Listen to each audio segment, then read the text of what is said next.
Copyright disclaimer. Under Section 107 of the Copyright Act 1976, allowance is made for fair use for purposes such as criticism, comment, news, reporting, teaching, scholarship, and research. Fair use is a use permitted by copyright statute that might otherwise be infringing. Non-profit educational or personal use tips the balance in favor of fair use. Viewer discretion is advised.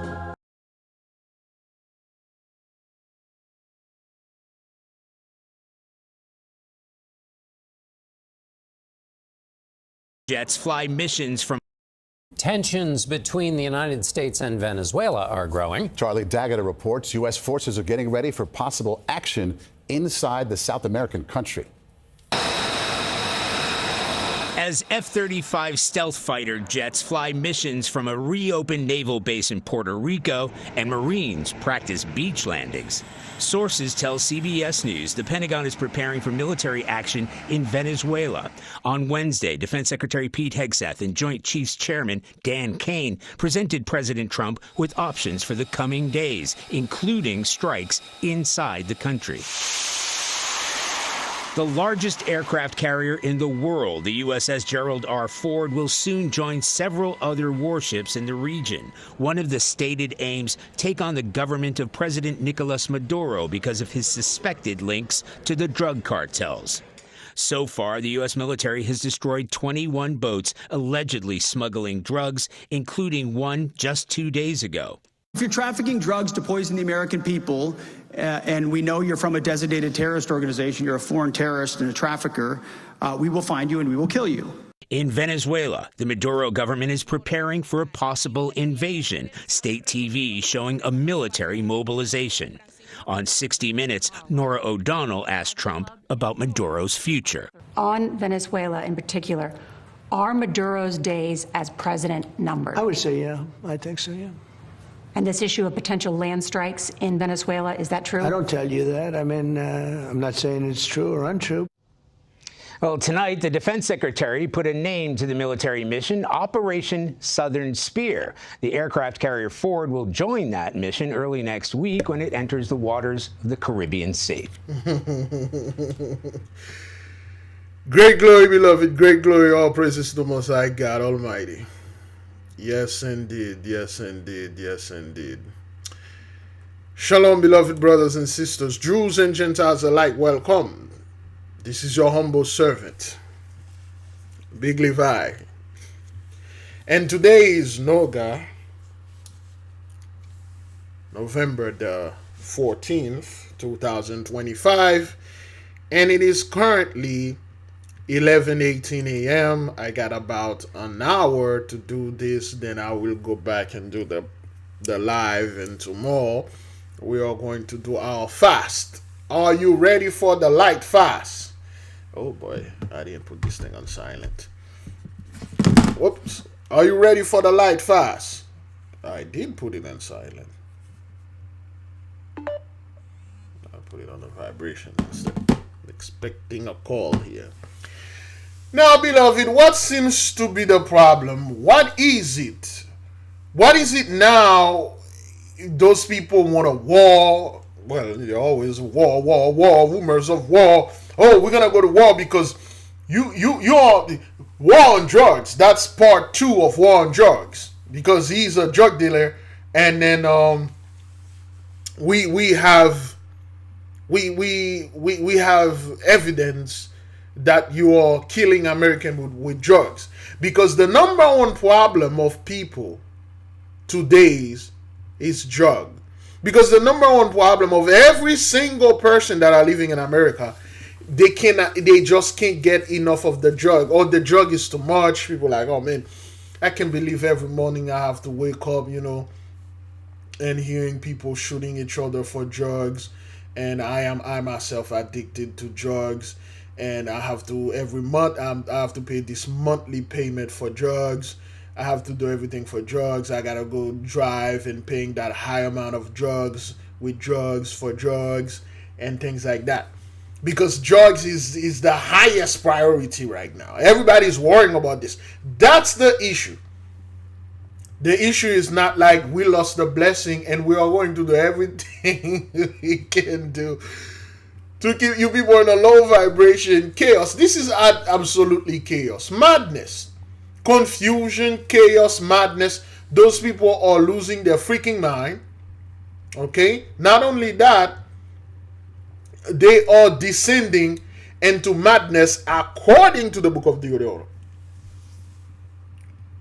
So me personally, I stay out of this. You know, we got a song called "Stay Out of It." You know, we stay out of it. I personally, I'm staying out of it. I really do not have any time when those people are talking garbage, man. I just stay out of it. They are doing this because they want your attention. They want the attention of all people, because little trivial things like that, you know, little backward things like this, it is good to get our people involved in this so we can give it life. Remember, this garbage that they start over there in Iran, with Ish over there, we didn't give it life. It died. Garbage, Russia, Ukraine, war, oh, third war, World War III, and stuff like that. Well, we didn't give that life either. It died. So now they are bringing closer. You see, they can't really bring Jacob's trouble the way that they instructed the camp to talk about. So they are doing everything they can, try to get the attention of the nation, saying, oh, it is a war over the war, deportation, that's Jacob's trouble, oh, war, Jacob's trouble and stuff.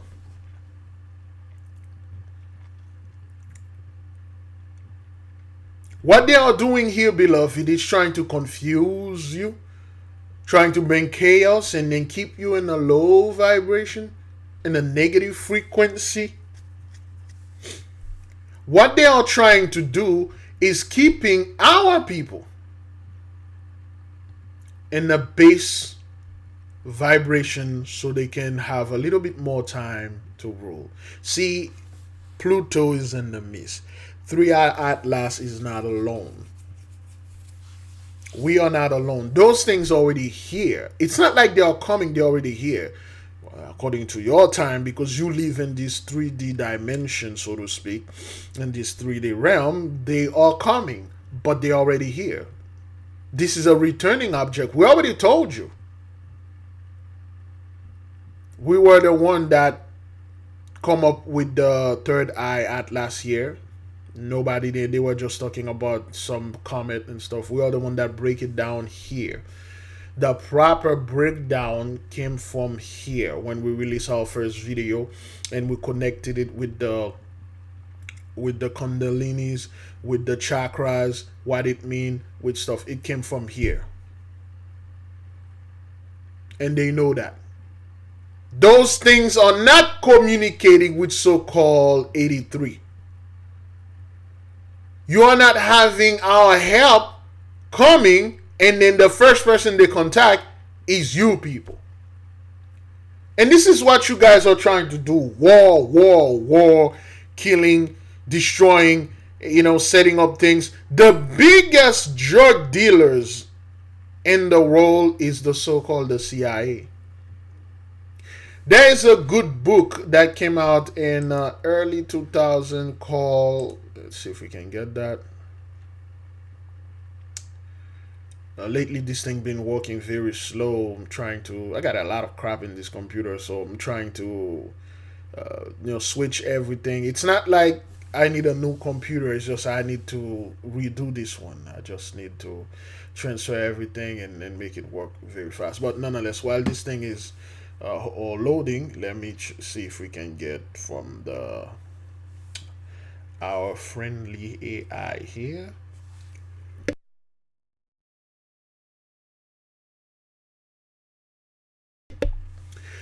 Give me a little bit of information about Dark Alliance with Gary Reb.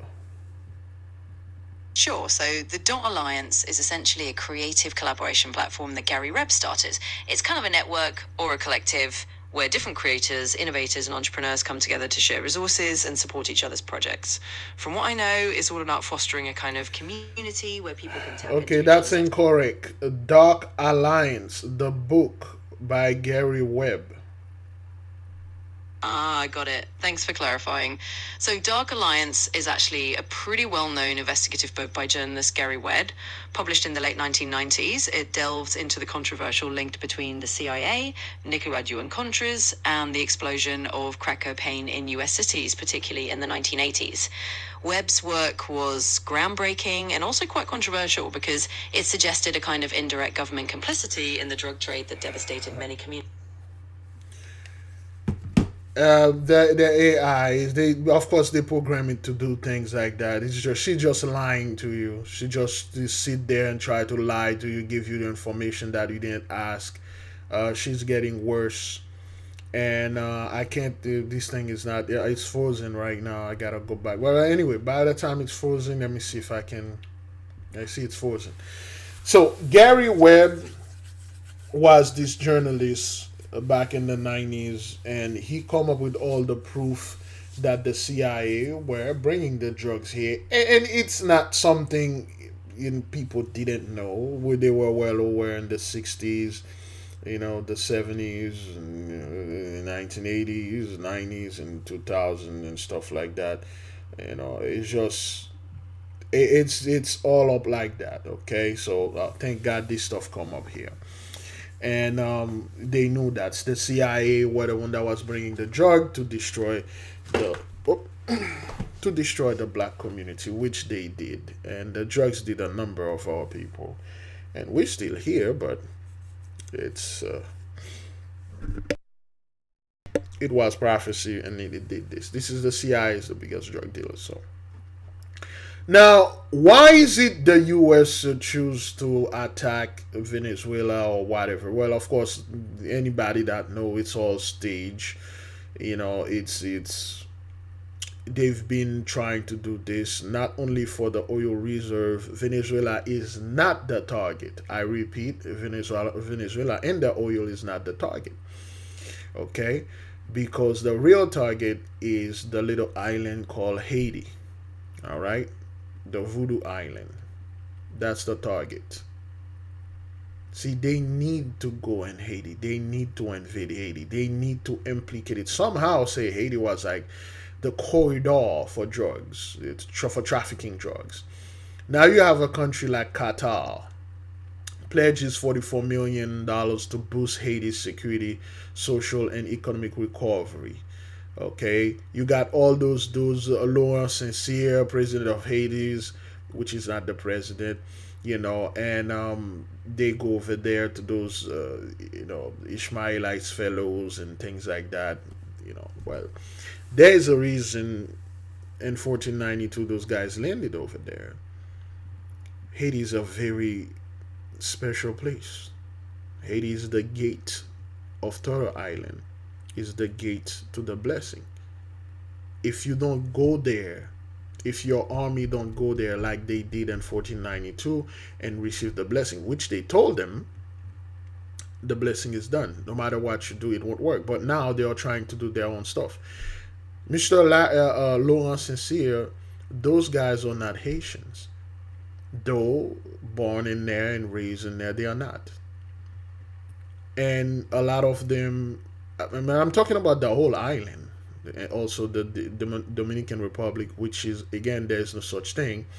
It's the whole island is just known as Haiti. Those people that are over there are squatters. They are well aware of that. This is not something you are trying to prove or tell them. They know they don't belong here. Okay, they were our vassals. Okay, and because we break the immutable law, because there's something our people are very good at, is breaking immutable laws.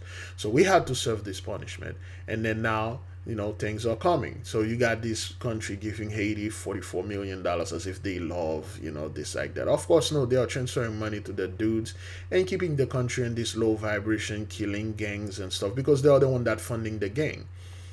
Just like when the U.S. say, "Oh, we're gonna go over there to Venezuela and get rid of Maduro and all the drug dealers because they are bringing drugs over there, destroying American people." The drug addiction is the public number one. So we know black folk are the one that did the most of the drugs. They are the drugs dealers. We're gonna protect them by go ahead over there, cut off the supply, and protect the black communities. Yeah. Oh well, we're going to get rid of drugs because drugs is the biggest problem we're having now. Yeah, whatever, man. You people are not telling the masses that, hey, there's nothing we really can do. The blessing is over. This thing is here, and we're gonna get our asses handing to us. So riot, chaos, and do stuff. No, you are doing things like this. War, rumors of wars, and people are literally losing their freaking mind out there, man. There is a madness, a holy madness. People are descending into madness because the curse is cleaving unto those people. Me personally, I'm staying out of it. I don't know about others. I am staying out of it. I don't want nothing to do with those people and their curses. I already went through mine. Let's keep going on, okay? All right, this is just confusion and chaos and nonsense. Again, we go. All right. A new home is now a pile of rubble after police say someone used an excavator to destroy it earlier this morning. Graham 2's Christian Garza has been at the scene all day and shares what neighbors are saying tonight. Well, dozens of neighbors came out to look at the scene here at Alsea and Platt Avenue. Now come take a look at your screen. This is exactly what they're seeing. Really, the only thing left of this house here on the corner is one wall towards the back. The rest is completely torn to shreds. Really, there's only wood and glass and some insulation after this incident this morning. Now, despite some neighbors not wanting to speak on camera, every single neighbor I talked with today says the only word to describe what happened here is disbelief. The Post Falls Police Department says it got a call earlier this morning around 5 or 6 of somebody destroying a newly constructed house with an excavator. Officers say when they got to the scene, they saw someone driving away. After a traffic stop, the driver, a 29-year-old man, was arrested for DUI, burglary, and malicious injury to property. I had the chance to speak with one neighbor, Gail Isley, who lives right across the street from where it all happened. Wayne came and my husband came and woke me up and he said, "They're tearing the house down across the street." And I'm going, "What are you talking about?" I was kind of awake, I just hadn't got up yet. Well, I couldn't believe it. When I walked out the door, I'm going, really? I mean, this just doesn't happen. One by one, neighbors came to the scene to see the damage, like Deb Corzin, who heard about the demolition through the grapevine. My son lives in the neighborhood also, and my son was telling me that a house was demolished on the street, and it's like I didn't see anything, and so I figured I'd just keep walking, and I was thinking, my son must have told me the wrong street. And I got to here, and I seen this house, and it's like, oh my gosh, it's like, what the heck happened here? Because I thought I'd just seen the house was just sold. To clarify, Greenstone Homes, one of the companies who manages this property, says the house was not sold, but they were in talks with an interested buyer. Investigators confirmed the person allegedly responsible for the demolition was a construction worker and was also unhoused. Greenstone confirmed with me the man who was arrested does not work for them or their partner companies. Greenstone declined to speak on camera, but sent me a statement saying in part, "We are incredibly disappointed that the event happened, and we are working as quickly as possible to clean up the demolition and make it as safe as it can be for the community." Greenstone says that it could take up to a year before another property is available. In Post Falls, Christian Garza, Creme 2 News. Thank you, Christian. I don't know what that is. Something in Vegas. Vegas Loop Site Cruise hide apparent pawn. But anyway, so you have people now, they are losing their marbles. They are not getting the blessing the way that they used to get it. They are not getting the dainties and the good, the sweetness, the perks. Any little disagreement, they'll go ahead and destroy your house. Again, this is just symbolic and, of course, metaphorically, poetically represented as a symbol to what's going on here in America. Just like that, the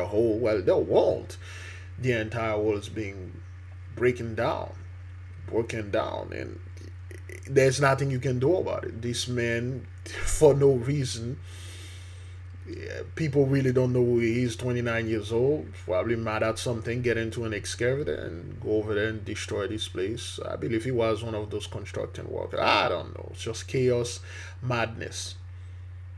Okay, and the problem is they are not telling the people the truth, and the truth remain. The reason why those things are happening here because of the way you've been treating black folk, what you did, the slavery, the Inquisition. We are the children of God. The true Israelites are the children of the light. We are the real one, and you did these things to our people, and then that's why the blessing is done, and you're suffering for this. And 3 are Atlas, Pluto, and the midst the angels, and that's all here. More madness. Wait, is that thing even recording? Is that what that is? Is it recording? Is all right. Well, good. Okay, you know, dozens of drones and flames over Russia as Ukraine strikes test Putin's air defense. More garbage, more chaos. Let's get over. And a lot of those things are not drones, man. You know, these things are actually the comets, so to speak. We'll call them like that. You know, going over there. There was one in Florida. Well, they were saying, "Oh, that's a Chinese rocket. That's a Chinese rocket over there in Florida." Really, Chinese rocket? You know, oh, that's debris of the intercepted the UAV. No, man, those are fire coming out the heaven, destroying you people over there. Okay, it's more garbage, more chaos, more distraction. And you know, some of our people love these conspiracy theories. They love this garbage. Lately, I haven't seen anything from them because I blacked and ignore all of them because I don't respond to comment like this. I don't get involved with stuff like that. But nonetheless, let's see if we can get this. Chinese rocket over Florida. Okay, is that this one? I think that's the one we just watched. Okay, listen, watch this. Okay, listen.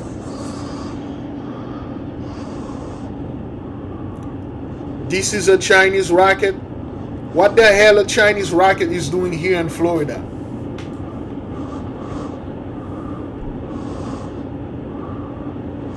Okay, you can hear this thing. Not that guy breathing though, but okay. Mysterious fireball lights up Florida sky. Astronomers say it was a Chinese rocket. Get out of here. If it's not Elon Musk, it's the Chinese. If it's not the Chinese, it's the Russians. If it's not the Russians, it's not the North Korean. If it's not the North Korean, it's back to Elon Musk. If it's not Elon Musk, oh, the Chinese. If it's not the Chinese, well, then you gotta go to the North Korean. If it's not the North Korean, get back to Elon, son. This perpetual backward loop. This has nothing to do with you people. Those things are not artificials. You are not sending anything here. Florida, of course, the entire place is under judgment. This is a horrible sign, okay, from Florida. But this thing, there you go. And we pretty much do this again. The Book of Miracle. See, the Book of Miracle talk about all those things. All right. There you go. I can zoom in on this. You know, the thing that you see in Kiev or over there in Russia and Ukraine and things like that. That's what you see here. Okay. Those comets in the sky, streaking the skies. You know, that's what it is. That's why, you know, that's what was going to happen. That's what was happening to our people over there in Europe when the Holy One were going to take us down. You know, in the third part, all those horrible and terrible signs were happening, and we were well aware of what they mean and what was going on. Okay, the comets, you know, the tails and things like that. You know, these things, the snakes-like stuff in the skies. You know, this horrible sign with this man holding the sword. You know, all these things, and they were in the skies. And yes, the three sons. Okay, what you people are calling sundog. Oh, this is sundog. Okay, sundog phenomenon.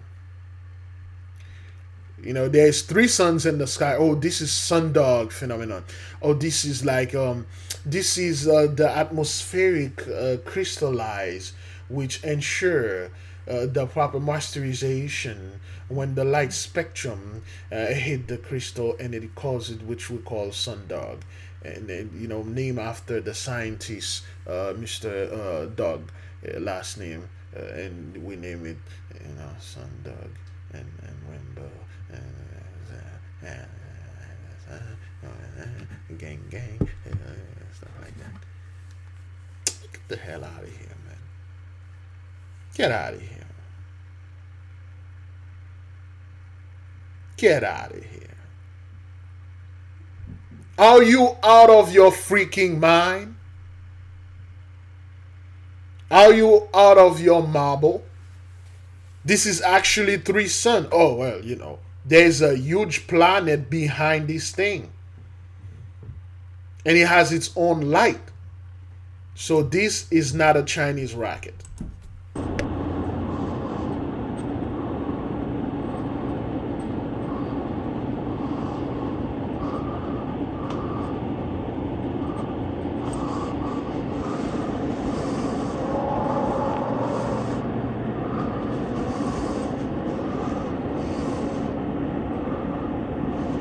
This is the, you see the streak? This is the same typical garbage they keep saying, oh, unscheduled disassemble from Elon Musk. You know, that was unscheduled disassemble things. Look at the streak. Look at the streak. This is not a rocket. Chinese don't have any interest of sending rockets. You say, hey, look at our rockets. And then you guys then shoot them down. Astronomers say Chinese rocket. Get the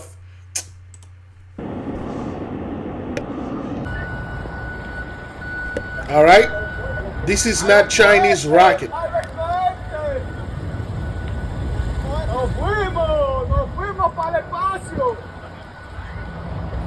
Okay. Oh my. All right. This is a horrible sign. Oh, it's Elon Musk shaped, you know, sending things in the sky. Ahí estamos en eso. Okay, look at this, man. Their technology cannot travel that fast.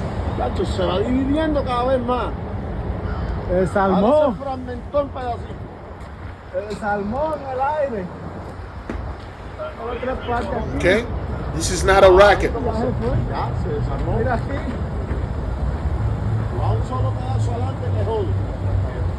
Oh, this was unscheduled disassemble. Unscheduled this.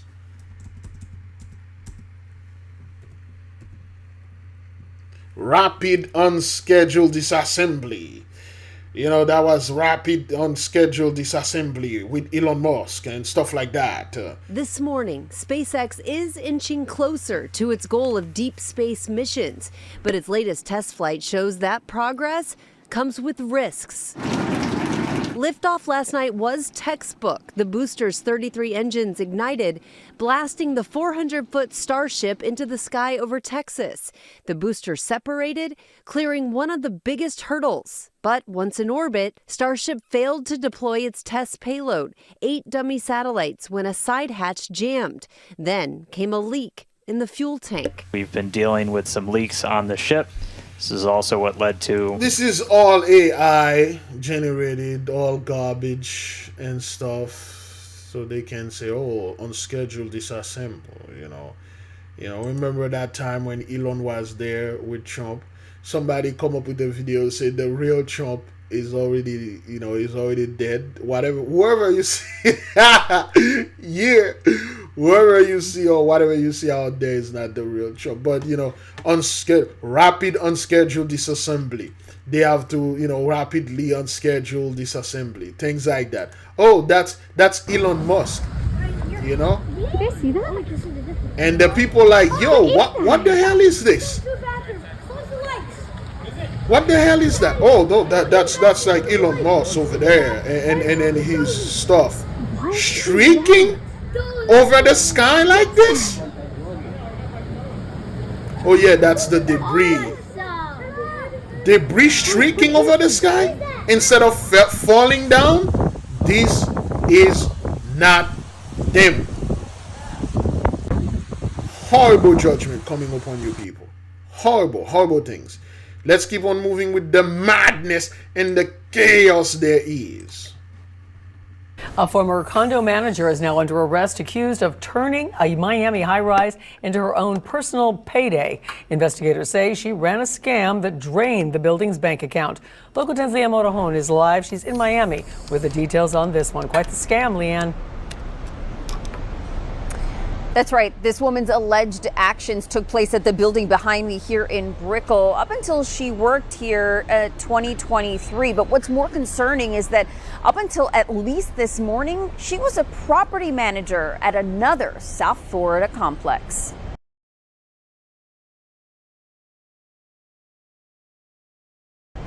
We had an arrest this morning and are continuing a fight against fraud in homeowners associations. 37-year-old Yiseli Harrowit is in jail, accused of diverting more than $140,000 from a Brickell condo association. The money benefiting so-called ghost employees, some of whom were her own relatives. She funneled money to a corporation that really belonged to a relative. Harrowit was the licensed community association manager at the club at Brickell Bay from 2016 to 2023, employed by one of America's largest property management companies, First Service. The company itself became suspicious of Harrowit after getting complaints and conducted an audit. I see people here, they're not supposed to be here, and then I see this company here, but then I don't see they did anything. So those were flags. From her arrest warrant, quote, Harrowit's position and specialized knowledge allowed her to hire individuals who did no work, falsify payroll records, and generate timesheets to facilitate these payments. So this isn't new, and this is how those people always make their money. And this is how they're always very proud and say, you know, get a job and work, pull yourself by the bootstrap. You know, I work very hard. I'm a hard worker. My forefathers worked very hard, but they never did. It is always fraud down there in Florida. It's crazy down there, man. This is what those people do. They never pay any rent because they are trusted with running those high-rise buildings, and they do most of the property management down there are done by them, and they put their people in there. I know this because I used to do security guard for high-rise building, and I was offered to move to the place, to one of the place, and with no rent, and she was a beautiful Spanish lady, good woman. She was a good woman, and she offered me to be in the place. She said, if you be there, you provide security 24/7. You know, you would work your regular 12 hours, 6 p.m. to 6 a.m. And during the day, if you can watch over the place, you will live here for free, no problem. I got you, and things like that. And I thought about it. That's when my daughter was about to be born, and she was 4 months pregnant. And I think about it. I said, well, you know what? If I go to this place, pretty much this is me signing a pact, okay? A contract. Well, a pact is better.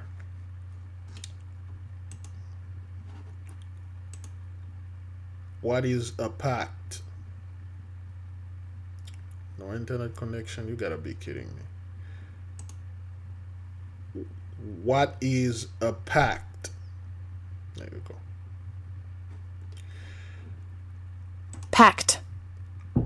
A formal agreement between individuals or parties. Well, that's not what that is. Anyway, a pact it's more than a contract. It's more than agreement. Okay, a pact is something that is, for instance, most likely you will not get out of it, and what you're going to get, the punishment or the reward you are supposed to get or you are going to get, will far outweigh whatever things you're going to enjoy. So I thought about it, and I meditated and I prayed, and I said, okay, well, she's 4 months pregnant and we are looking for a place. I was still in my new apartment that I got. I was young. I was 23 years old. I didn't have any issue. I said, well, I'm good to my place. I got my own place, 2 bedroom, 2 bathroom, and I'm living alone. And I was about to get people to move with me. If I left this, I'm paying nice rent. The rent was okay. That was back, 2013 and 2014. So 10, 20, 10, 15, 11 years ago. So I said, well, if I move there and something happened and I lost my job as a security, or the company, because the company wasn't mine, I was working for a Dominican fellow, and they all know each other. The Cuban, Dominican, they keep the community tight. So the reason they hired me because of my intellect and my skills. So I went back and told her, unfortunately, I can't. She was like, why? I've been good. I said, well, my girl just got pregnant and we already have a place. And she said, well, anytime you want, you can come here. So out of curiosity, I questioned her. And because she said I would not pay anything. So I said, well, concerning you say I would not pay anything, you mean like half of it? And so I said, no, absolutely zero rent. And she started to telling me, the maintenance guy, he doesn't pay any rent. She doesn't pay rent.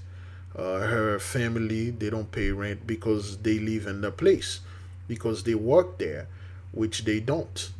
They basically don't do anything. Maintenance barely fix anything, refuse to fix stuff, not because like they don't want to, because they can't. They don't know how to fix it. When things get really bad, they actually have to hire outside help. Like they had issue with the plumber, so they have to call a external plumber, someone outside. They have to call the AC guys because their people didn't know how to fix things. And when the people pay the rent, she made them pay in cash. And there's that other woman, she was previously before her, she was taking the rent money. And then after her, there's another woman that came in. She literally bought a brand new. Let me see. There was 2015 Mustang, 2015 Ford Mustang convertible. I should have said convertible. Was it Shelby? It was a convertible. 2015 Ford Mustang convertible. Yeah, at that time they were around 40,000 at that time. She bought brand new one, paid cash. And I knew what they were doing. And lo and behold, she got caught, she got fired. And the company, it's always remote. And the thing that she revealed to me, those rich guys that own those huge buildings down there, they don't live in Florida. They live overseas. They are traveling the world, so they don't know exactly what's going on as long as they get their money. But once the money start to come,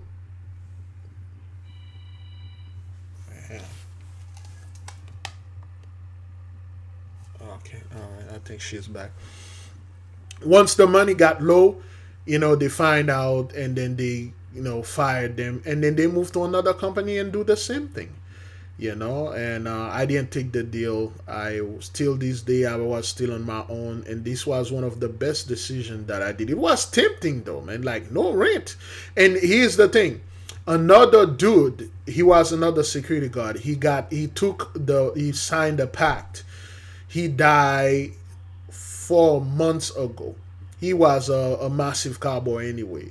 So they let him live in the place at the beach, you know, in this high rise. He was doing security. As long as he been doing security there, he stayed there for free. And then doing the whole cowboyism with the tourists, he caught something he couldn't get rid of, and then he committed suicide. He died. Let me see. After this, I could see if I find the body. Was it in the news? Not quite sure. The document lists 5 people, including family members, to whom they say the payments were made. This is an ongoing investigation. Money benefiting so-called ghost employees, some of whom were her own relatives. She funneled money to a corporation that really belonged to a relative. Harrowit was the licensed community association manager at the club at Brickell Bay from 2016 to 2023, employed by one of America's largest property management companies, First Service. The company itself became suspicious of Harrowit after getting complaints and conducted an audit. I see people here, they're not supposed to be here, and then I see this company here, but then I don't see they did anything. So those were flags. From her arrest warrant, quote, Harrowit's position and specialized knowledge allowed her to hire individuals who did no work, falsify payroll records, and generate timesheets to facilitate these payments. The document lists 5 people, including family members, to whom they say the payments were made. This is an ongoing investigation. We wanted to, I already said, move fairly quickly. Records show First Service is also suing Harrowit. Harrowit was arrested early this morning at Sable Chase in Kendall. Online, she's listed as their current property manager. We don't want to see other homeowners suffer and have more money stolen from them. Just recently, her name. All right, it is recording. Something happened. This stuff fell, and I thought the recording stopped. Boy, that was going to be a disaster. But it is good. So, yeah. All right, let's keep on moving then. Name was removed from that website. We did reach out to Sable Chase for a statement, but we want to be clear. None of the alleged criminality that took place at Sable Chase. It all has to do with the building here behind me. As for what the Miami-Dade State Attorney's Office told me, they said that the audit in this case was crucial to investigators. So if you have any suspicions about your own HOA, make sure that you push for an audit and, of course, contact the authorities. We are live in Miami. I'm Leanne Morejon, Local 10 News. All right. So, yes. That's what had happened. So this is, I was not gonna play this, but since it come up, I discussed this in one of our lessons, but I'm going to play this, okay? This is all chaos, okay? Madness and chaos, and just show you now things doesn't work. Let me see. I don't want to die in front of my kids while I'm describe a violent dog attack. Oh boy. Okay. All right. Well, anyway, let's get this one. A modern-day Montague feud gone viral. And it was nothing but lies. North Carolina TikToker Brene Kennard ordered to pay $1.75 million after a jury found her liable for having an affair with her manager, Tim Montague, characterized under North Carolina law as criminal conversation and alienation of affection. Montague's ex-wife, Akira, suing Kennard for her deliberate interference in the marriage, including wrongful and malicious acts. What's up, y'all? Saying in a court filing, Kennard engaged in behavior designed to seduce him, like wearing very short skirts and twirling her hair in a flirtatious manner. The plaintiff's attorneys presented evidence, including sexual videos and texts, a video of Kennard dancing in the couple's home, and another video of her saying she cannot wait to be Mrs. Montague. They argued the TikToker, who had millions of followers, flaunted their relationship on social media. Hi, guys. And this is the typical garbage, the typical drama, the typical gossip. you are into an affair with a man, a married man, okay, which happen all the time. No judgment here. But our people, it is, well, in that case, those are not our people. Those people, it is always good to go online and taunting people and have your 3 million followers go after the wife and bullied her. You see, this whole Wendy Williams era, it is over. This whole Charlemagne era, this old gossip drama, go online and tell everybody your business, showing, throwing peace signs, hey guys, and stuff. This old pre-2020 or post-2020, pre-2020, post-2019, I believe, is over. Now there are real consequences. You went live on public. Something that happened in private, you made it public so you can get likes and views and money, and this is it. You literally bullied this woman that had her husband. You go over there, you did all this stuff, and then when you get caught, all the evidence are online, and then now you're gonna end up paying $1.75 million.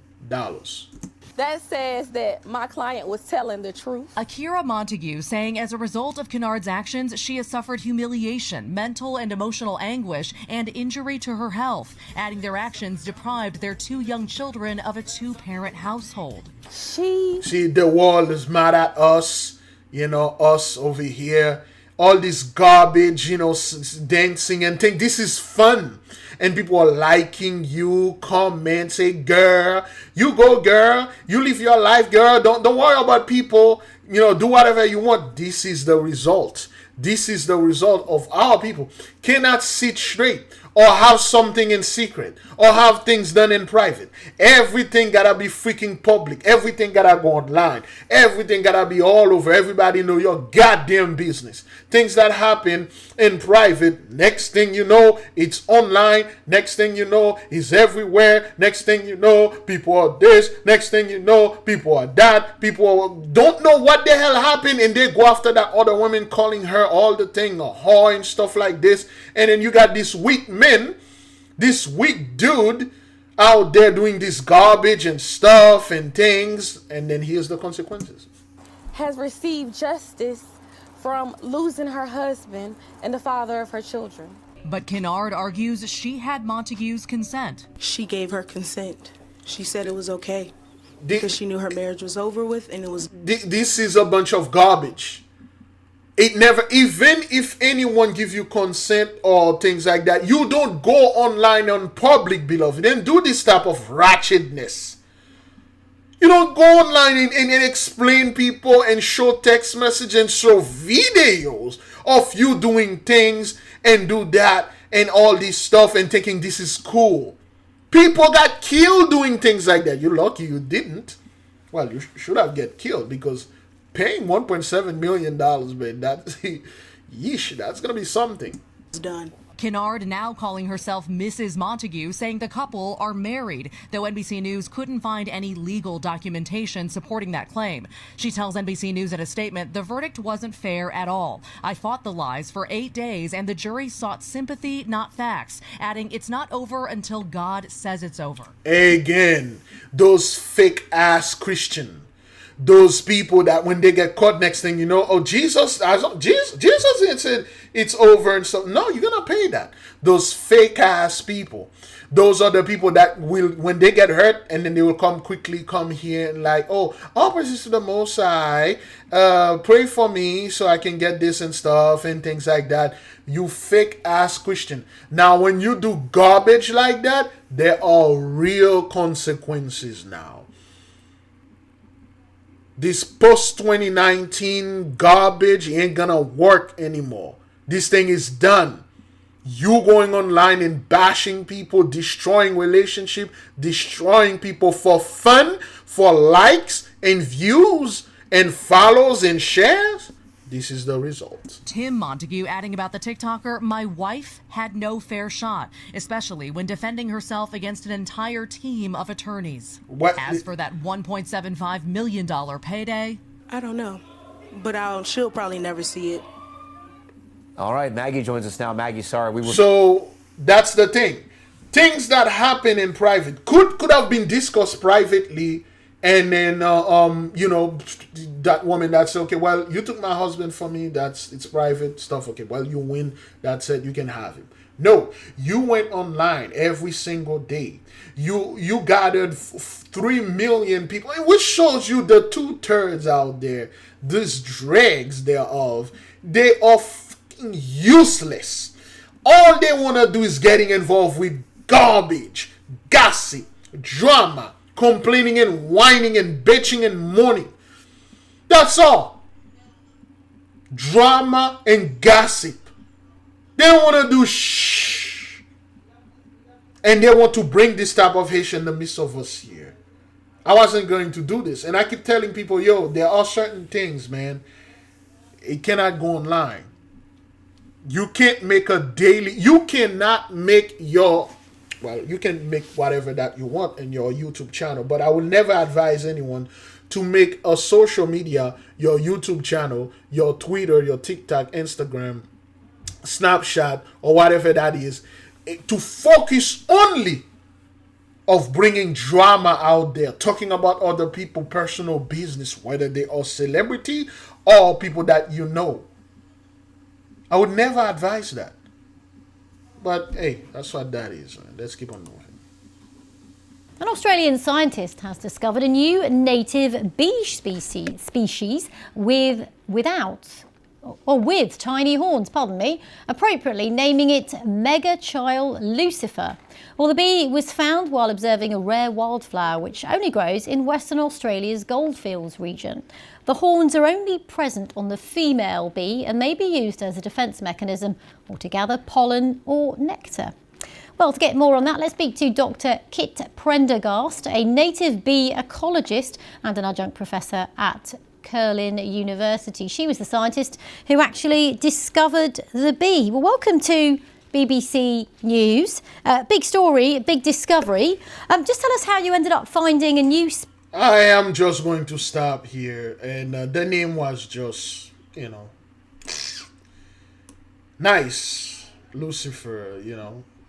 What does the name Lucifer mean?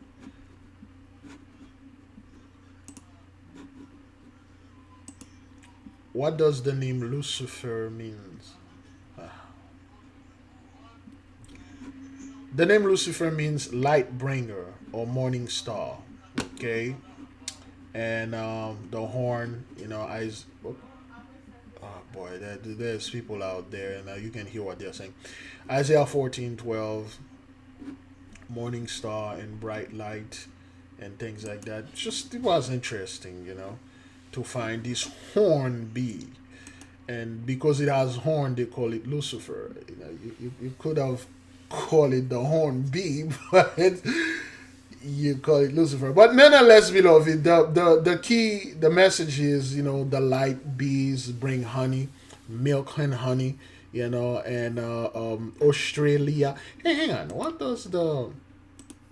What does Australia means? The name Australia comes from the Latin word Australis, meaning Saturn. And Saturn, okay, the south is where the element of fire, light come from. Okay, Lucifer, Australia, Saturn, light, it's all connecting. And tomorrow we are starting our light fast. And 3i Atlas bringing that huge bright light. The light is coming back. That's the message. Great glory. Let's keep on moving. Local 4 News starts now with a breaking news alert.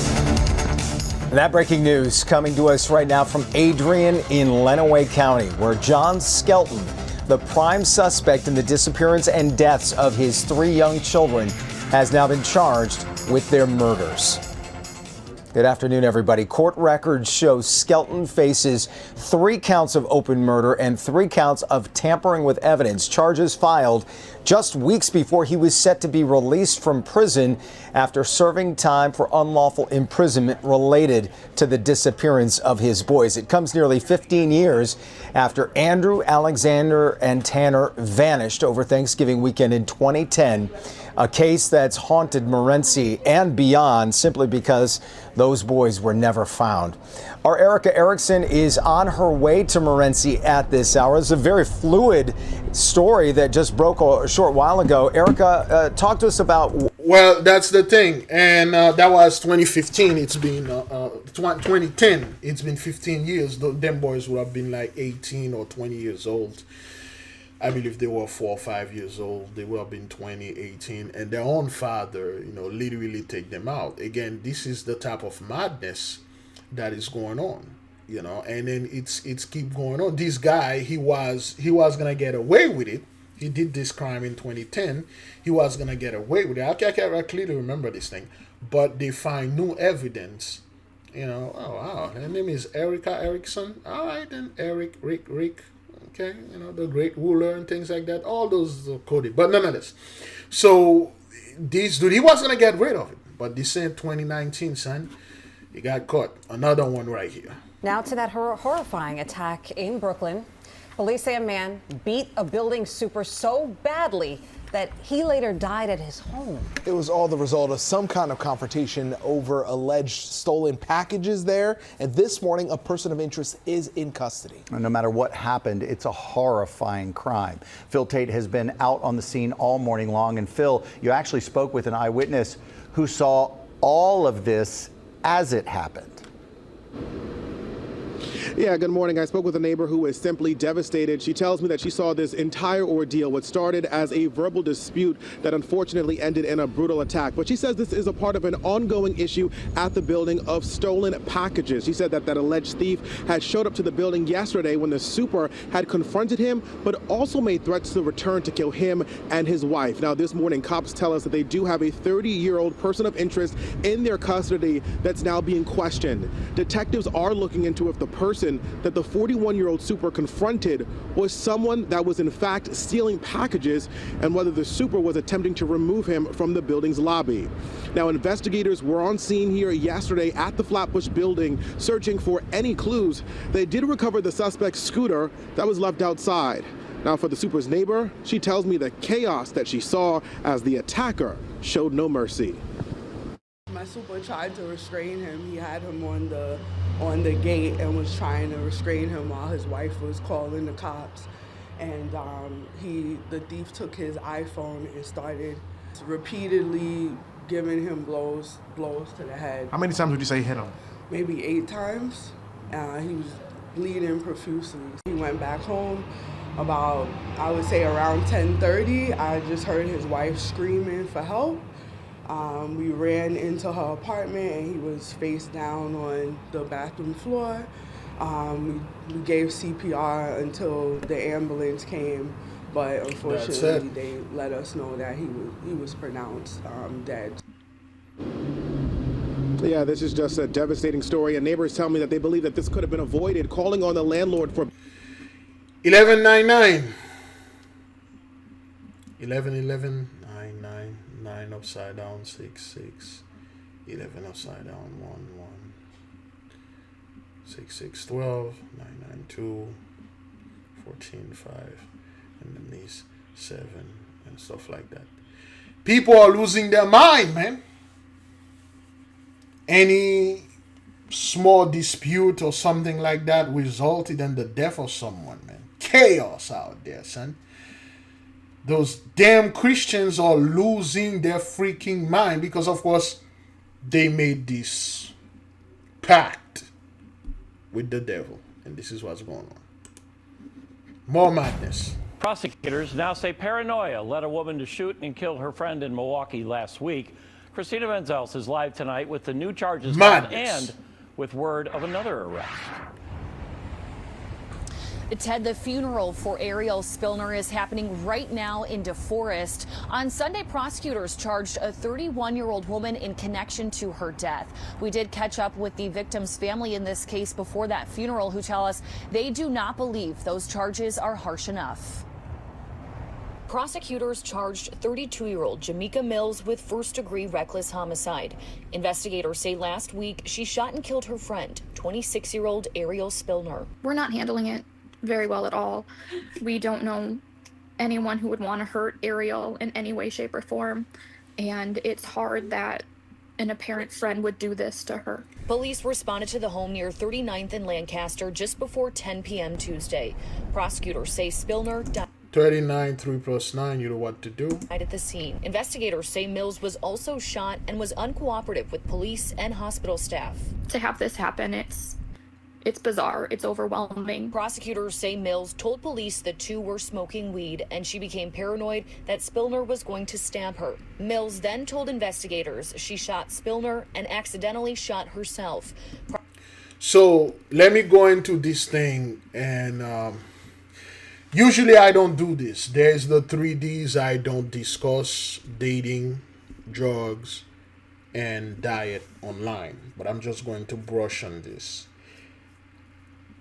There is a lot of video on TikTok that, because but evidence out there that this thing, those people are smoking out there, is not the real thing.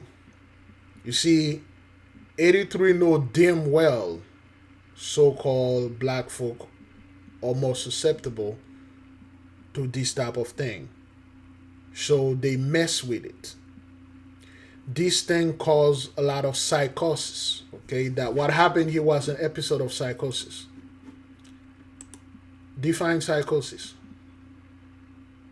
Okay, all right. You know, when you need this freaking AI to talk, but that doesn't want to talk anyway. A severe mental condition in which thought and emotions are so affected that contact is lost with external reality. That's not what that is. So anyway. Okay.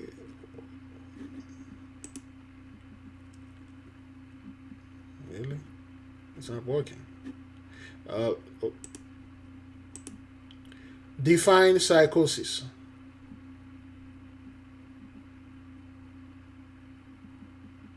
Okay. All right. Well, usually this thing would talk, but it doesn't want to talk. Okay. All right. So if you go to TikTok, I didn't want to do this, but I just want to point that out because it's gonna take too long. This thing is so slow. Okay, this thing causes a lot of psychosis. Okay, and a lot of folks, once they smoke this stuff, they are out of their mind. They don't know what's going on. They don't know reality. They don't know. Wait, it's just going to take forever.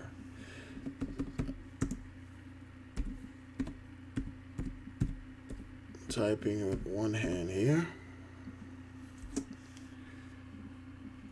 Uh-oh. Okay. This is just put, oops, 9%. No results. Okay, let's just put psychosis right there. Smoke, psychosis, smoking. Because you know, if you put the term weed, might not give you. Okay, all right. That's oh boy.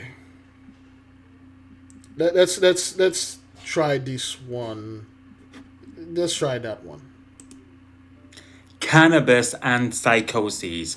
Cannabis can increase your risk of developing psychoses, but it's not that simple. It depends on the type, the amount, the frequency, and how early you start. The more cannabis you use and the earlier you start using it, especially in your teens, the higher your risk. Heavy daily use of high THC cannabis, especially skunk or resin, is strongly linked to developing psychotic symptoms like paranoia. And that's why you see the community is like that. It's nothing but paranoia, chaos, backward babbling. Illuminati killed Michael Jackson, man. They did it and stuff. But Michael Jackson is still alive. He is not dead. The same person, same voice, same phrase, and the same thing, same sentence.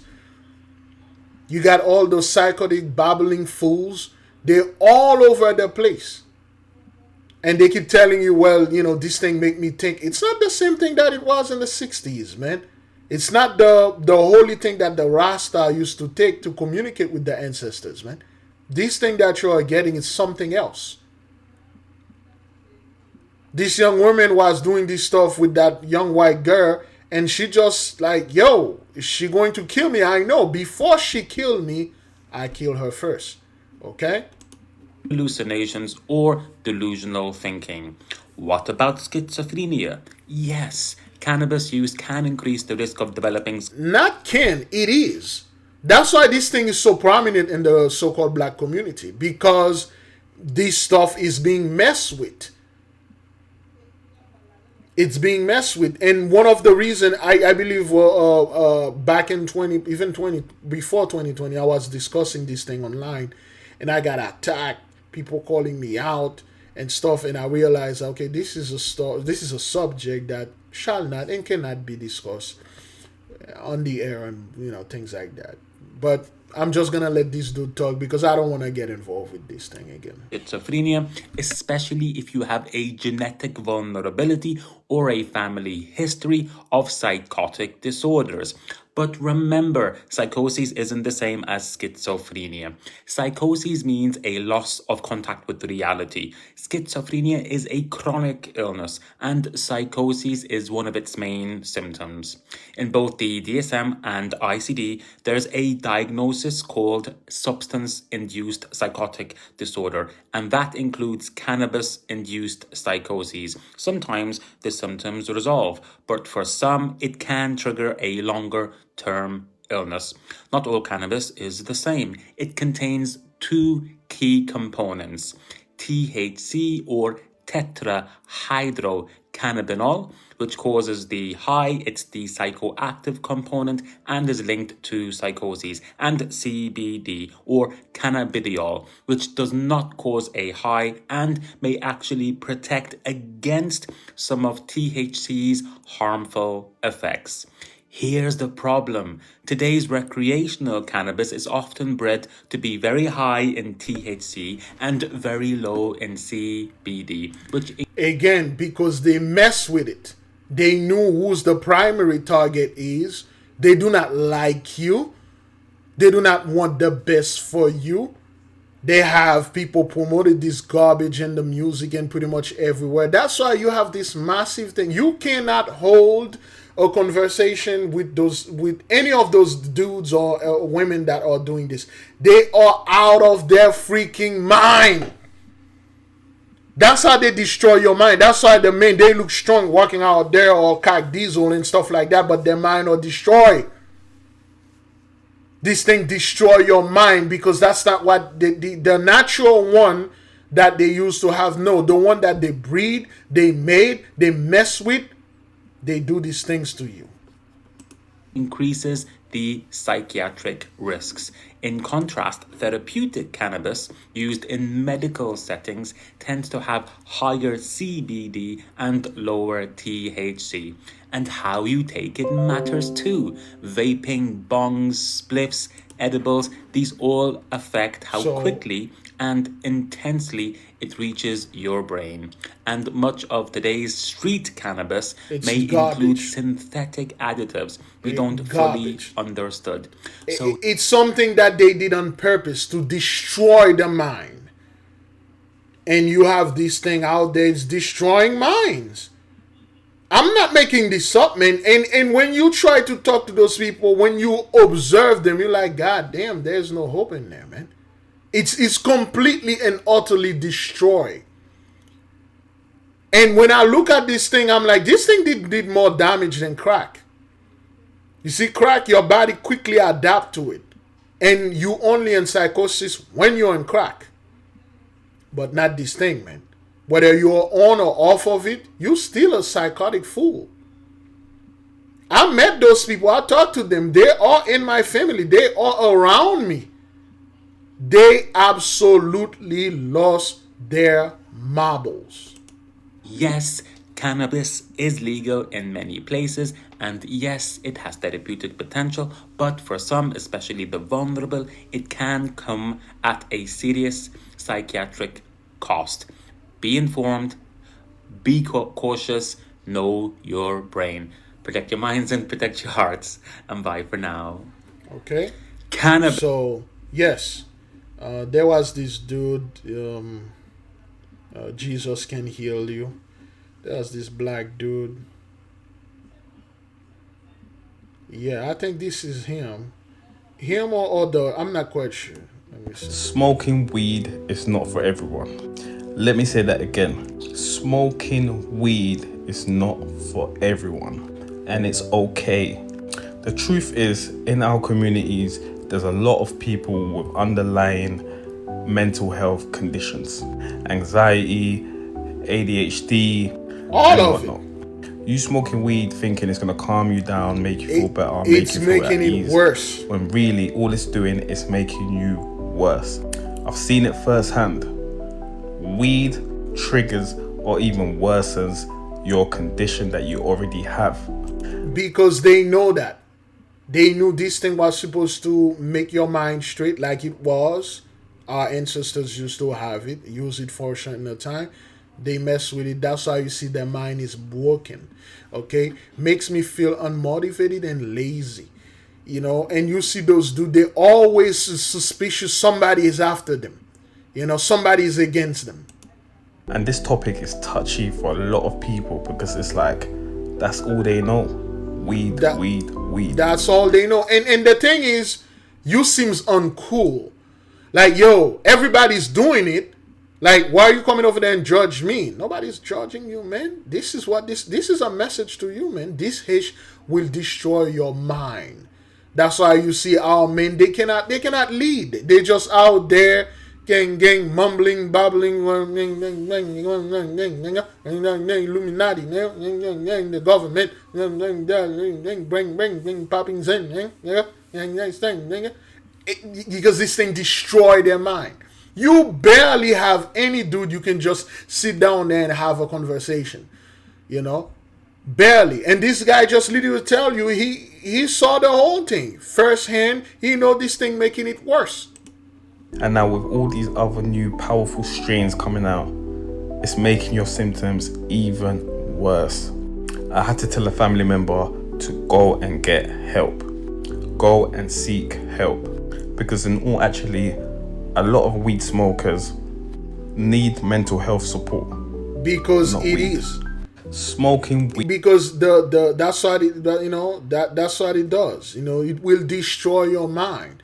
And a couple of people online right now, you know, they are telling the truth. They are telling you, yo, smoking this stuff, the psychosis, you know, and things like that. I believe she's one of them. My girlies are starting to understand the effects that marijuana has on your brain.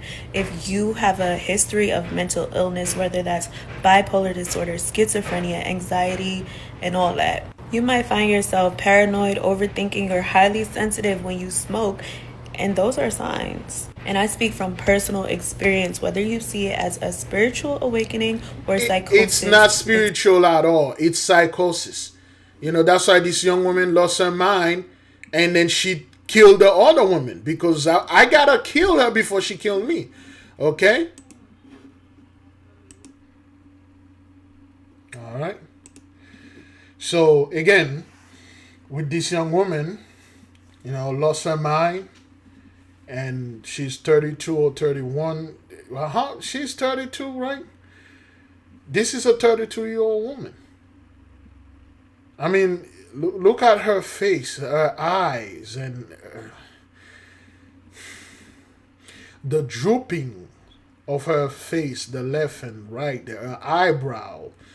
and things like that. She's still in shock. Okay, the raised eyebrows, like it's gonna stuck with her forever. You know, crazy, man. Leave this thing alone, man. Prosecutors say Mills told police she never intended to kill her friend. There needs to be justice for her. This was not warranted. This was not right. Police search warrants reveal another person living at that home was arrested in connection to the homicide. That person hasn't been formally charged, so we're not naming them. Investigators believe that person lied to police about what happened. I don't know what to believe. I really don't. Spillner's family members say they do not want a plea deal and instead are pushing for a harsher charge, first-degree intentional homicide. She didn't have anyone to speak on her behalf on what happened there, so we need to continue to say her name and that's the get thing. her justice that she deserves. And this is what happened when you go in friend's house to smoke weed with them, to do something that, hey man, I'm not supposed to be there. Remember last year. Oh boy. Football fan found dead in backyard. Okay, that was in 2024. Okay, Chief fans, okay? Tonight, criminal charges in the mysterious 2024 deaths of 3 Kansas City Chiefs fans. 3 men are dead because of the dangers of street drugs. For instance, high school Ricky Johnson, David Harrington, and Clayton McGinney were found dead. Okay, this dude is in high school? Or he live in a place called high school? Sir Ricky Johnson. Is he that guy in high school? I don't know. Let me listen to this again. Dangers of street drugs. For instance, high school Ricky Johnson, David Harrington, and Clayton McGinney were found dead 2 days after gathering to watch the Chiefs play. In the backyard of a home rented. Is that his name, high school? Is that what that is? Or this dude is actually in high school? Number 15. Those dudes look like they have wives, children, and a farm. What is this? Am I hearing this right? Hang on. Let's listen to this again. Tonight, criminal charges in the mysterious 2024 deaths of 3 Kansas City Chiefs fans. 3 men are dead because of the dangers of street drugs. For instance, high school Ricky Johnson, David Harrington, and Clayton McGinney were found dead 2 days after gathering to watch the Chiefs play. Yeah, high school.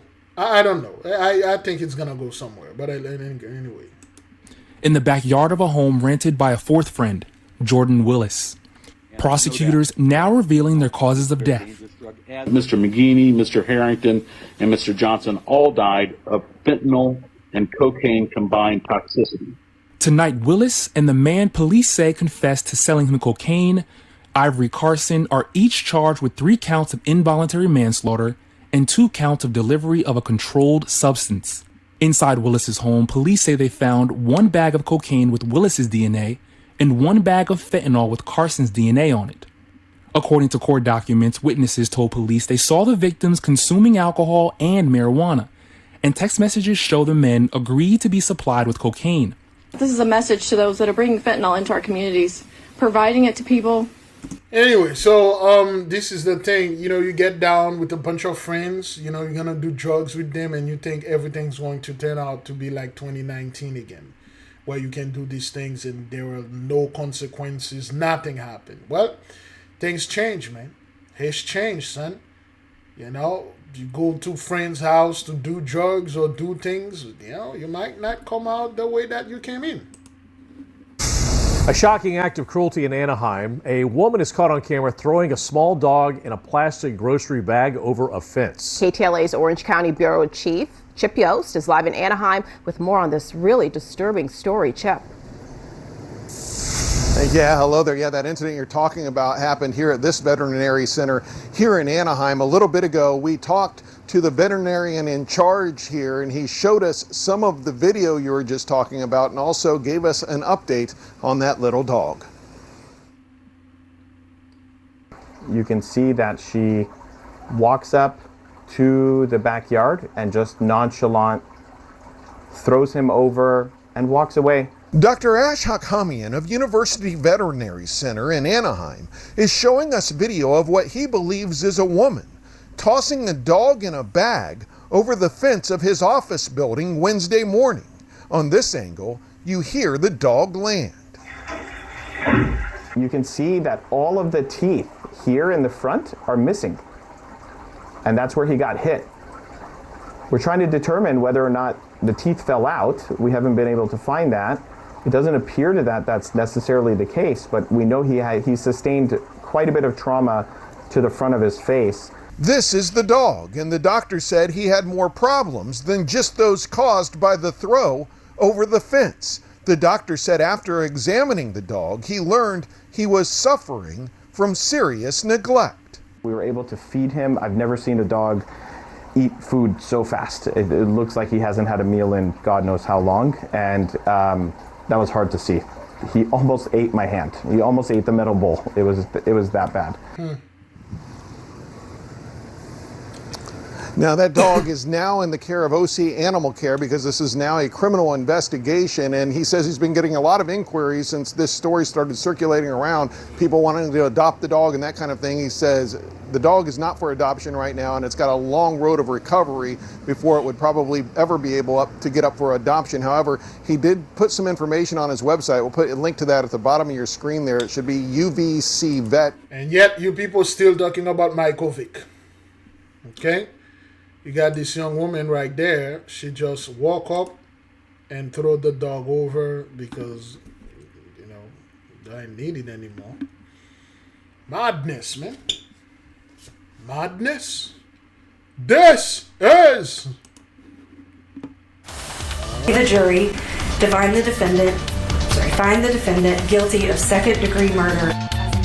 A week-long trial comes to an end with a guilty verdict as Latasha Daniels is convicted of second-degree murder in the death of Pastor Brodus Perry. Good evening and thank you for joining us. I'm Greg Hurst. A jury delivered the verdict a little after 6:30 tonight, finding Daniels guilty on 2 counts of the indictment and not guilty of the third. WRG's Raven Copeland has reaction.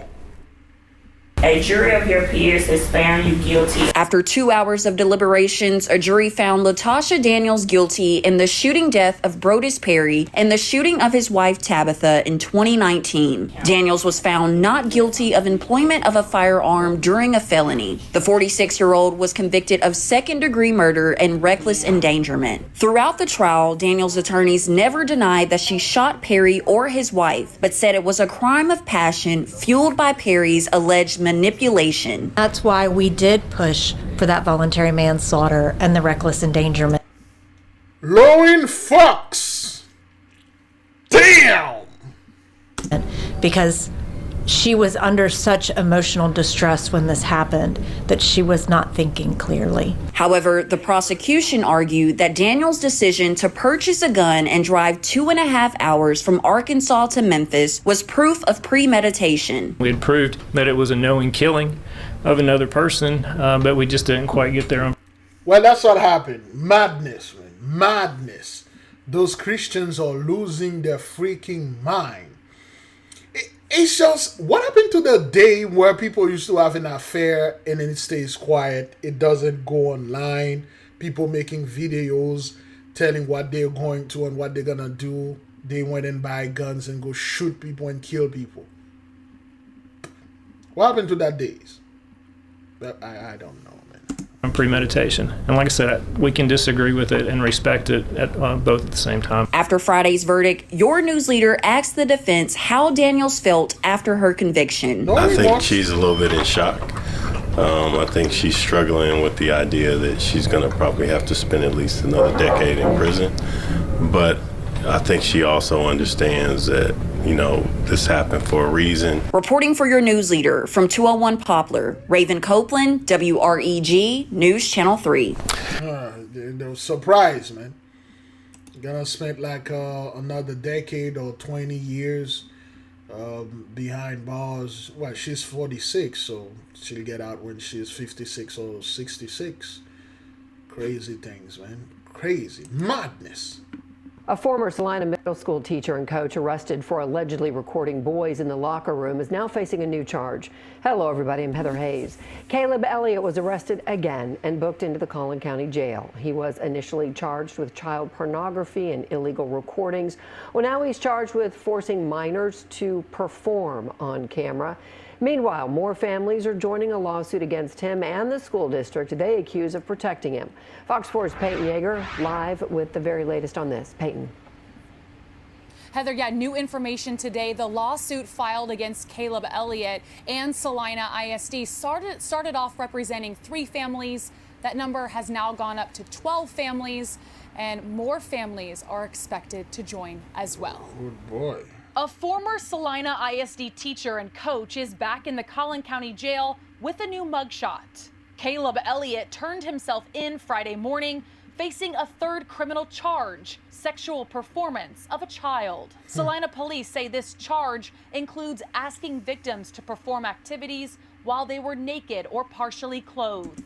So, and this is the type of dudes that always do this type of thing. And you have Charlie Kirk, well, Bird in Hell, whatever is it, whatever. But you got guys like Charlie Kirk and the other dudes like, oh, well, black men, they are more, they do this stuff, they are this, they are not in the house and stuff like that. Yeah, well, okay, well, you got this dude right here. I mean, look at the guy eyes. He's just, this dude look, he's done. Like, he's tired.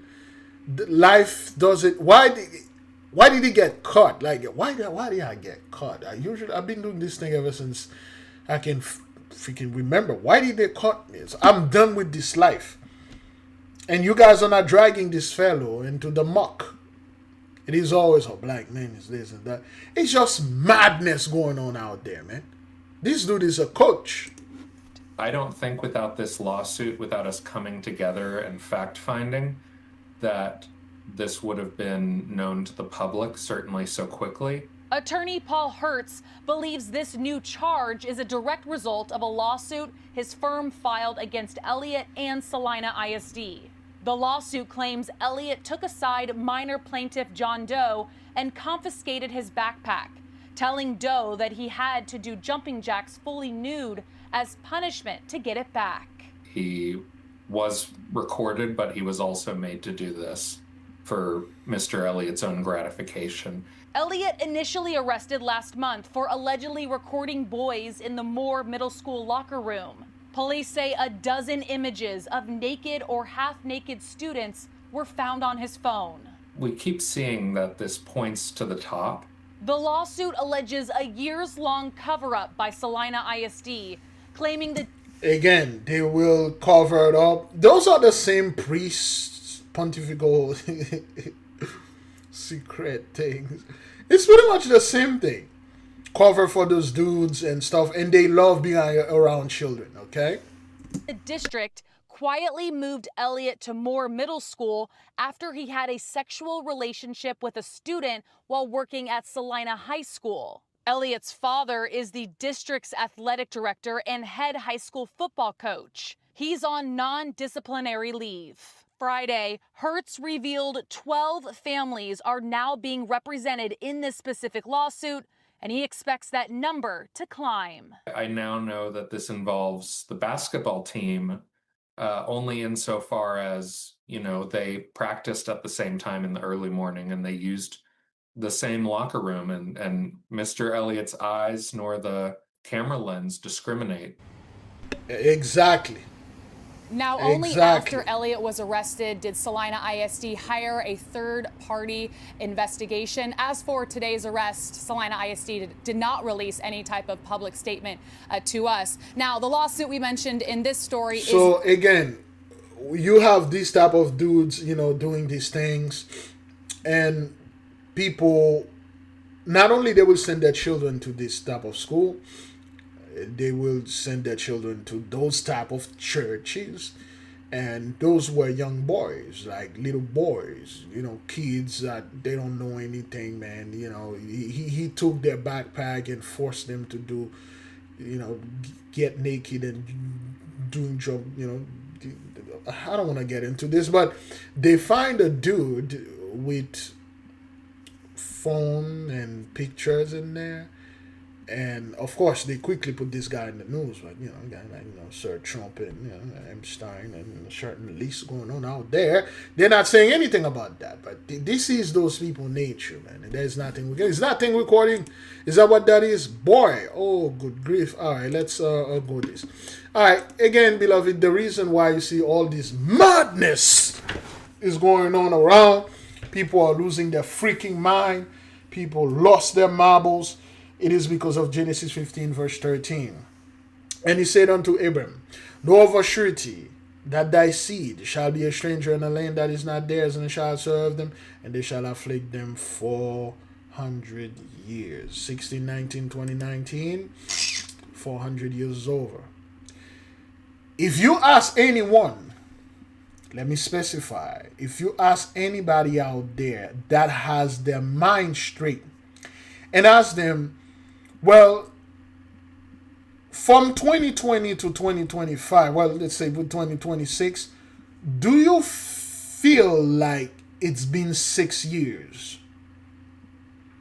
Do you feel 2020 was a very long time ago? How do you felt it? Was it long or short?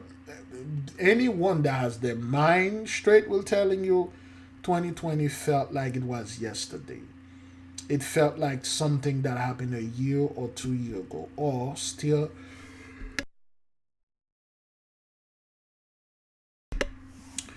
currently happening. Because you guys are caught in this perpetual loop. No matter what you do, you ain't gonna get out of it. Okay? And also, that nation whom they shall serve will I judge.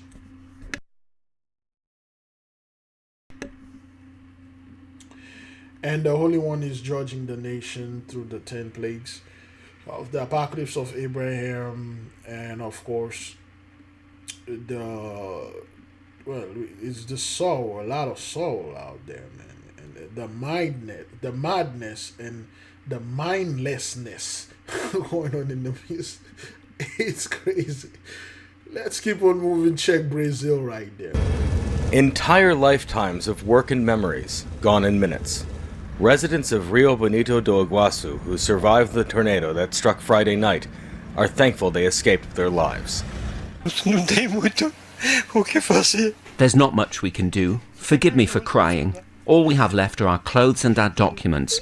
My livelihood, my mechanic shop, is gone. And my son worked with me.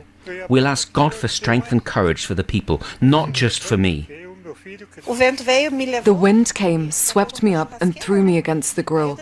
I tried to get up but fell again and hid under the bench where a metal sheet had fallen.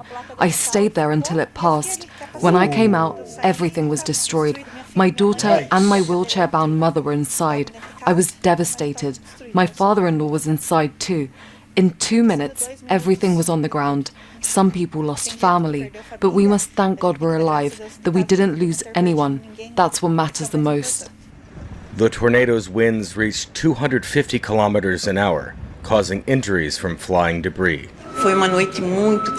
It was a very sad and intense night. There were lives lost. Some patients remain in the ICU, and we are updating their medical status. The Parana state government has declared 3 days of mourning and requested extra funds from the federal government for recovery efforts. The work of the firefighters continues tirelessly in the search for victims, whether or not there are people buried. And thank God the firefighters have already done their part. The disaster comes as world leaders are meeting in Brazil for the 30th annual COP Climate Conference, trying to decide how to respond to a world with more violent and unpredictable weather. Yeah, whatever. But nonetheless, man, a tornado in Brazil, I'm not too familiar with Brazil weather, topography, and geography that much, but yikes, I never heard of that before. But yet, this is a 250 kilometer per hour. Destroy this place, man. Great glory, man. Crazy. Madness. Yeah, exactly right. That defendant pleading not guilty, denying responsibility for more than a half dozen instances, including the murder of Grandma Huang. The vicious attack in January 2019 in Visitation Valley on 88-year-old Yik Oi Huang, known affectionately as Grandma Huang, sent shockwaves through San Francisco. Grandma Huang died from her injuries about a year after the attack. Police arrested Keontae Gathron, now 25 years old, and said he was responsible for a spree of attacks on teens and elderly people of Asian ancestry. Gathron denied the allegations and wound up representing himself in court, and now a jury has found him guilty of murder and numerous other charges. We also tied Mr. Gathron to a number of incidents involving carjackings and robberies that happened in the weeks leading up to Ms. Wang's murder and also the weeks following, including armed robberies. And so, yes, the jury has come back finding him guilty of multiple incidents. While the victims are all of Asian ancestry, prosecutors argued the motive was financial gain. Grandma Huang's family said the guilty verdict brings some closure. What they hope is that it will help some people feel safe in their communities. The message, I think, we hope that. What happened here is this young man a few years ago, I believe back in 2020 or 2021, he was targeting those people and do that, and he had an addiction, I believe. We discussed this previously, beloved, okay? This thing, if you keep smoking it, not only it will destroy your mind, and the mind is the mental realm, but it will also destroy your soul. And you will do a lot of fish, because what is the stuff that they put and the stuff they manipulated and put in there, it's not natural. So, madness. Oops. We start all new at 6 with the verdict and sentence in the shocking murder of a former Detroit Lakes police officer turned missionary killed in a murder plot involving his wife in Africa last year. Law enforcement there called Bo Schroyer's wife, Jackie, the quote, mastermind of the ambush killing. Eric Chalou is here with what happened inside the courtroom in Angola. Yeah, Lindsay and Kevin, the judge who handed down the 24-year sentence, talked about the coldness of the murder-for-hire plot. Angola Press was in the courtroom as Jackie Schroyer learned her fate. Well, here in Minnesota, the family's pastor saying the end of the case brings closure, but it's mixed with pain. The Angola press agency posting this picture of Jackie Schroyer in court Wednesday, learning her fate, convicted, off to prison for her role in her husband Bo's murder in Africa. You hear the news that Bo's been killed, and it's hard to believe that. After Bo's death in the fall of last year, we spoke with his cousin. Bo was a rock. He was just a really strong member of the family. He was doing good all of the time. No, he wasn't. He was supportive. You know, he was always looking for ways to help somebody else out. Before going on the mission to Africa with his family, Bo was a Detroit Lakes police officer. Investigators allegedly told the Angola press agency about Jackie's role, quote, strong suspicions of a romantic relationship between the person who ordered the crime and her accomplice, the guard at the couple's residence. The crime stunned the family's church in Detroit Lakes. Many of us are still in shock and experiencing deep grief. And let me tell you what happened. This woman was married to this man. He was a police officer. Of course, they are not abusers. They are not neglectors and things like that.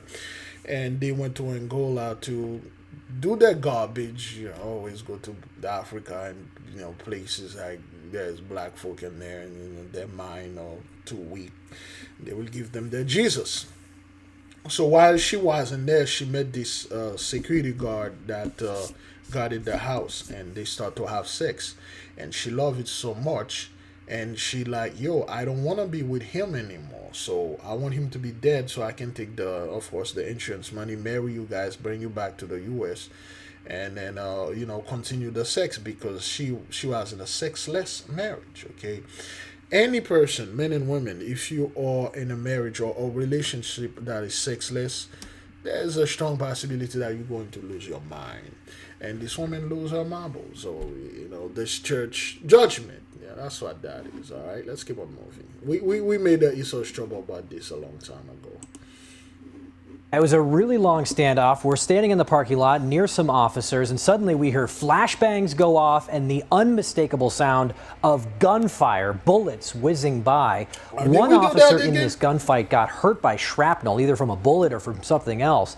At trial, prosecutors described Anthony Mylan Ross as someone obsessed with being a celebrity, and they say his life fell apart when his wife filed for divorce. You better watch out. You better not cry. It's hard to reconcile this tender video with what Anthony Mylan Ross did just hours later on Christmas Day. Prosecutors say he shot and killed his 11-year-old son Nigel, his 10-month-old daughter Honora, and his wife Iris Ross. This week, a jury agreed. As to count 1, first-degree murder, Iris Sutherland Ross, guilty. Signed, 4-person. Once a guest on TV shows, the weight loss entrepreneur was found guilty on 3 counts of first-degree murder, as well as 20 other counts connected to his arrest at an apartment near 16th Street in Highland. A 6-hour standoff turned into a gunfight with officers, and it spilled over into a parking lot where a photojournalist and I were standing. Shot fired. Shot fired. All the way back. All the way back. One officer was hurt by the gunfire. Ross wasn't injured and surrendered. Anybody can do this. Ross was a weight loss author and entrepreneur who appeared on The Doctors and Good Morning Arizona in the months before the shootings. Once you start to eat clean, you taste food in a way that you've never tasted it before. He says his vegan lifestyle helped him lose more than 275 pounds. Prosecutors say he became obsessed with his celebrity and depended on income from his wife to keep up a celebrity lifestyle. So when she filed for divorce, it all came crashing down. Yeah, I'll kill you, I'll kill the kids, and I'll kill everyone. I'll kill everyone because the mental imbalance when those people test this type of celebrity. Hang on.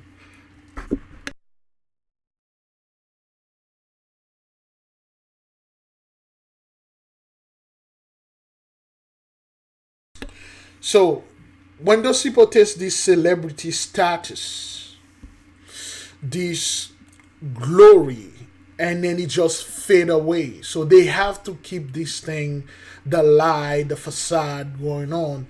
The dude like want to be a celebrity so bad. Like his wife, yo, you gotta support me, man. I gotta go out.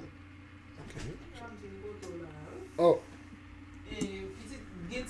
Prosecutors say Ross planned the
Turning our attention to California now, where a powerful storm has brought heavy rain and high winds, which are fueling a fast-growing wildfire.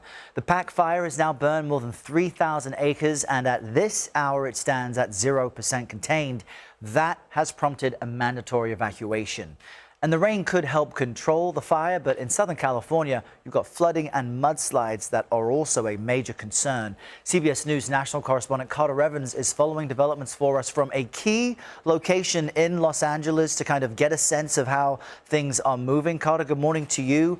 How do things look now, and how are people preparing for what's next? Well, Errol, you know, after we've had a big fire, it's always really scary when rain is in the forecast because, you know, there's just not much vegetation on the hillsides to hold them together. And if we get a lot of rain in a very short period of time, those hillsides just come down and they end up being a mud and debris flow. And we had that last year right after the fire here in the Palisades. This is Palisades Drive. And I was here when it happened, and it was amazing to watch. I got to tell you, it was just a rush of mud and rocks rolling down here. It hit a parking attendant's car, pushed it off the road into the fence, and then continued on down to Sunset Boulevard right into the ocean, and it happened very fast. So that's what people are concerned about happening today. You can see they've anticipated it here today. They've installed those concrete barriers there to kind of keep water out of homes if it does come down. But if we do get the rains like we are expecting, and it's just starting now, we could definitely get some floods later today. And that's a big concern for people. Yeah, folks in the Palisades have just been through so much this year. Carter Evans across all of it. Thank you. So, indeed, beloved, this is a plague. Number 2 fire reconfiguration of the cities, and the mudslides after this, and the Palisades stuff. You know, people don't want to say anything about this because hey, you know, hey man, gang, you know, the government, the Illuminati and stuff. Yeah, whatever, man. Whatever you say, man. This Haitian is all over. The blessing is done. Now, though, pause that conversation to get back to this. More distraction and garbage, all right? Let's have a little fun with that while those people are doing more garbage. Moments ago, the House Oversight Committee released never-before-seen emails from Jeffrey Epstein's estate, which include correspondence between Epstein and his longtime co-conspirator, Ghislaine Maxwell, currently incarcerated on sex trafficking charges. Let's now bring in MSNBC Justice and Intelligence reporter Ken Delanian, who has been digging through these emails. Ken, what have we learned so far? Good morning, Jonathan. Well, look, the Epstein estate has released some 23,000 emails, and House Democrats have been pouring over them, and they found some correspondence directly mentioning Donald Trump by name. They've released 3 of these emails, and they're quite interesting. The first one was between Ghislaine Maxwell and Jeffrey Epstein back in 2011, where Epstein wrote that Donald Trump spent hours at my house with an unnamed victim of sex trafficking. His name is redacted in the email. And Epstein referred to Trump as a dog that hasn't barked. And then in a separate email years later with author Michael Wolff in 2019, Epstein said explicitly that Donald Trump, quote, knew about the girls as he asked Ghislaine to stop. And then the Democrats cite another email with Wolff in 2015 where Epstein and Wolff are discussing if they can craft an answer for an upcoming Donald Trump interview. And Wolff sort of suggests that Epstein has a record deal with Donald Trump, saying if he says he hasn't on the plane or to the house, then that gives you valuable PR. Jeffrey Epstein was a manipulative monster, and so you really can't take anything he says to the bank. So this is important evidence that people are trying to understand what Donald Trump and Jeffrey Epstein and what his role was and where he was when he goes to the house. This is important evidence that fills in some blanks in that picture. Democrats believe that the laws of policy of these emails are released by the statement. And you should know our friend Joyce made some notes on Twitter just now, which she's also pouring through these emails. One of the dates in 2011, Epstein would have had really little incentive to lie, and it's well before Trump's political career, of course. So this is, Ken, the story that Donald Trump just wants to go away. And he's done a pretty good job, I guess, of telling MAGA influencers, hey, stop talking about this. He kind of quelled that rebellion. Oh, boy. Oh, yada, yada. You guys are not going to get our energy, and we're not going to give this garbage life. We got more stuff to worry about. You know, here's another one. Breaking overnight, Russia unleashed a massive missile and drone attack on the Ukrainian capital of Kyiv. Officials in Ukraine say at least 6 people have been killed and dozens more injured, and that includes children. CBS News foreign correspondent Remy Inocencio is following developments for us from London. Remy, this is yet another reminder, as we talk about so much, that the war rages on. Tell us about this overnight attack. Yes, absolutely, Errol. Well, this is one of Russia's biggest overnight aerial attacks on Ukraine so far since 2022, when the war restarted. 430 Russian drones, along with 18 Russian missiles. That is what President Zelensky said his country has had to deal with overnight across its central, eastern, and southern regions. And there you see it. He said it was a wicked attack, and that Kyiv was a key target, along with energy facilities. As we know now, the country is into its 4th winter since the war started. Explosions started lighting up the city after midnight there. Damage reports from falling debris, along with fire. Another distraction, chaos to get our people listen to this scum and stuff. That Iran-Israeli war is not working. Russia still not working. Get out of here. Sure, John. I'll go to John and then Zolan. Go ahead. Thank you so much. Trump has talked about sending out $2,000 checks to U.S. citizens. Earlier this year, he also talked about sending a Doge dividend. That didn't materialize. Should U.S. Citizens expect the $2,000 proposal? Is the White House committed to making that happen? The White House is committed to making that happen, yes. And we are currently exploring all legal options to get that done. I don't have a timeline for you or any further details, but I can. So what they are doing here, they are...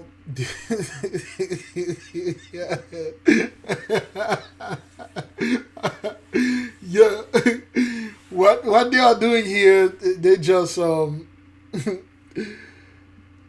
boy, they are dangling this carrot in front of it, you know, the people that would fall for this, for the distraction, and I'm giving you 2 G's and stuff like that. We're gonna send 2 G's out because gang niggas up with you. You know, they had give a G back then, and they're gonna give 2 G's now.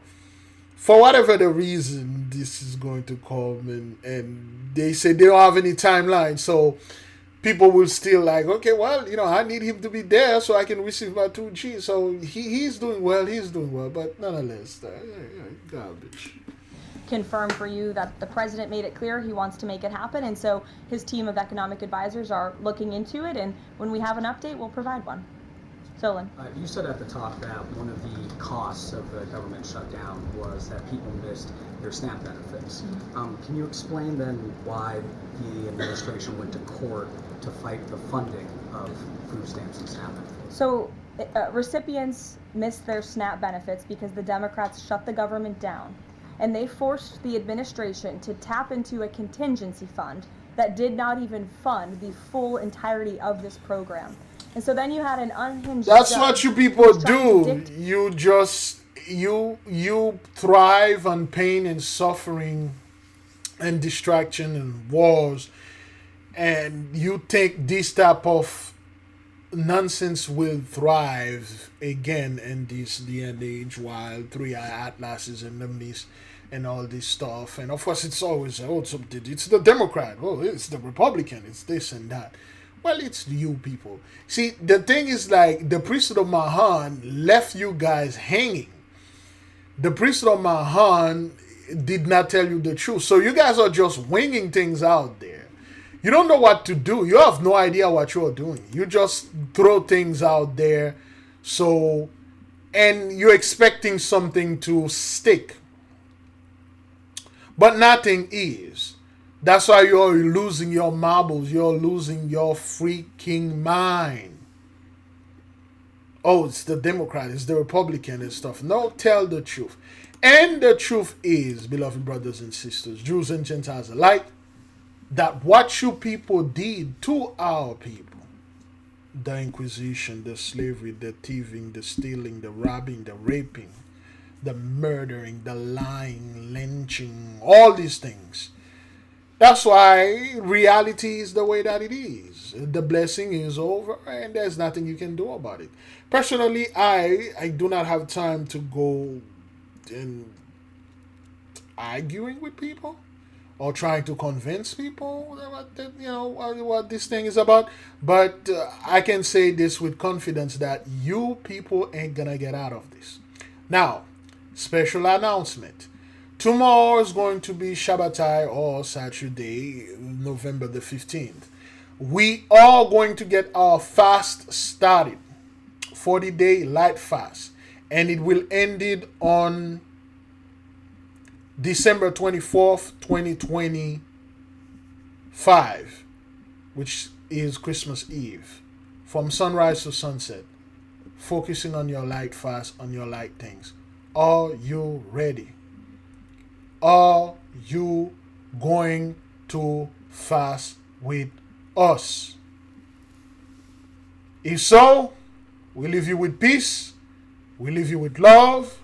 We say shalom. You can click the description and the video, get all the information that you want. And I'll see you tomorrow, 12 p.m. Eastern Time for the fast. Great glory. Shalom.